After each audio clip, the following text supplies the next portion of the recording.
अस्सलाम वालेकुम। उम्मीद करती हूँ आप सब खैरियत से होंगे। आज मैं लच्छा पराठा की रेसिपी लेकर आई हूँ जो बहुत ही इजी रेसिपी है। हम लच्छा पराठा का नाम सुनकर सोचते हैं बहुत ही मुश्किल होगा बनाना, लेकिन मैं आज आपको सिखाऊंगी बहुत ही आसान तरीके से। तो चलिए आए स्टार्ट करते हैं।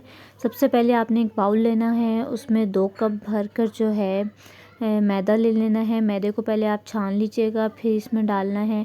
और इसमें मैंने हाफ़ टी स्पून नमक लिया, 2 टीस्पून इसमें चीनी ऐड करनी है और 1 टेबलस्पून भरकर जो है घी ऐड करना है। अब इसको हाथ से जो है अच्छे तरीके से घी और इन नमक और चीनी को मिक्स कर लेना है। पहले अच्छे तरीके से आपने उसको मिक्स कर लेना है ताकि जब आप इसको आटा गूंदना स्टार्ट करें तो उसमें मसला ना हो, क्योंकि घी है वो एकदम जमने लग जाता है। तो चलिए अब हम लोग 1 गिलास लेंगे पानी, रूम टेम्परेचर लेना है, कोई गर्म ठंडे की ज़रूरत नहीं है, इसमें गर्म पानी बिल्कुल नहीं चाहिए।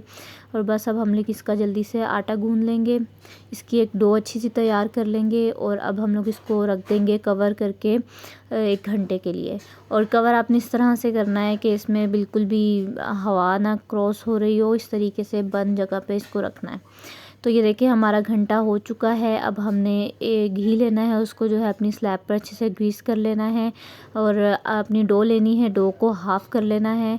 अब आपने इधर ध्यान रखना है कि आपने ये नहीं सोचना कि छोटे पेड़े कर लेंगे तो बन जाएगा, छोटे पेड़े से नहीं बनेगा। इस चीज़ का आपने ध्यान रखना है। इसी आटे का इसी साइज़ का आपने पेड़ा लेना है। मैंने इतने आटे के 2 हाफ़ पेड़े कर लिए और उसको अब देखें मैं इस तरीके से बेल रही हूँ। आपने इसको बड़ा सा बेलना है, जितना बड़ा हो सके। और दूसरी तरफ मैंने 1 टेबलस्पून जो है मैदा लिया है और 1 टेबलस्पून ही उसके अंदर घी ऐड कर दिया। तो ये देखिए एक पेस्ट बन गया है। इससे ये होगा कि आपके जो पराठे के जो लेयर्स हैं वो चिपकेंगी नहीं। तो इसको हम लोग सारे को जो है अपनी रोटी के ऊपर ग्रीस कर लेंगे और ऊपर हल्का सा जो आटा है वो ऊपर डस्ट कर देंगे। तो ये देखें अब इस तरीके से आपने लेयर्स बहुत ही बारीकी से काटनी है, जितनी आप बारीक कर सकें इसको काटें।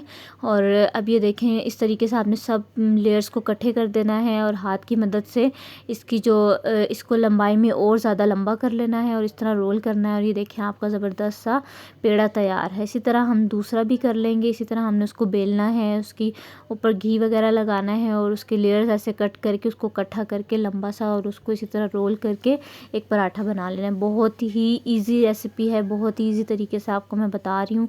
अब आपने इसको जो है थोड़ा कोशिश करनी है हाथ की मदद से कर ले, नहीं होता तो कोई मसला नहीं, आप इसको बेलने की मदद से कर लें। और ये देखिए अब हम लोगों ने जो है तवा रखा था, तवे को आपने ध्यान रखना है कि ज़्यादा हाई फ्लेम पर नहीं रखना, उससे ये होगा कि आपका जो है रोटी जलने को आ जाएगी। मीडियम पे रखना है। और ये देखिए अब इसके ऊपर हमने थोड़ा थोड़ा घी लगाना है, ज़्यादा नहीं भर कर लगाना वरना बहुत ज़्यादा ऑयली हो जाती है और खाया भी नहीं जाता पराठा। तो ये देखिए हमारा ज़बरदस्त सा पराठा जो है हमने इसको अच्छे से सेक लेना है, जैसे भी हम लोग इसको बनाते हैं और उस तरीके से हमने सेकना है। हमारे ज़बरदस्त से 2 पराठे तैयार हो चुके हैं।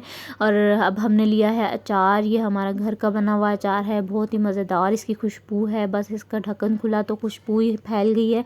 इसको हम लोग थोड़ा सा ले लेंगे और साथ में अपने पराठे रखेंगे और अब हम लोग इसको सर्व कर देंगे। तो ये देखिए हमारे पराठे कितने ज़बरदस्त हैं। मैं इसको आपको तोड़ कर भी दिखाऊं, इसको थोड़ा सा प्रेस भी करूं तो देखें कितनी ज़बरदस्त इसकी लेयर्स अलग अलग नज़र आ रही हैं। तो उम्मीद करती हूँ आपको मेरी बहुत ही इजी सी रेसिपी, जिसमें कोई इतनी ख़ास मुश्किल नहीं है, लच्छा पराठा ज़बरदस्त सा तैयार हुआ है इतनी ढेर सारी लेयर्स के साथ। तो उम्मीद करती हूँ आपको मेरी रेसिपी पसंद आई होगी। अगर आपको मेरी रेसिपी पसंद आई है तो प्लीज़ लाइक, सब्सक्राइब और शेयर लाजमी कीजिएगा।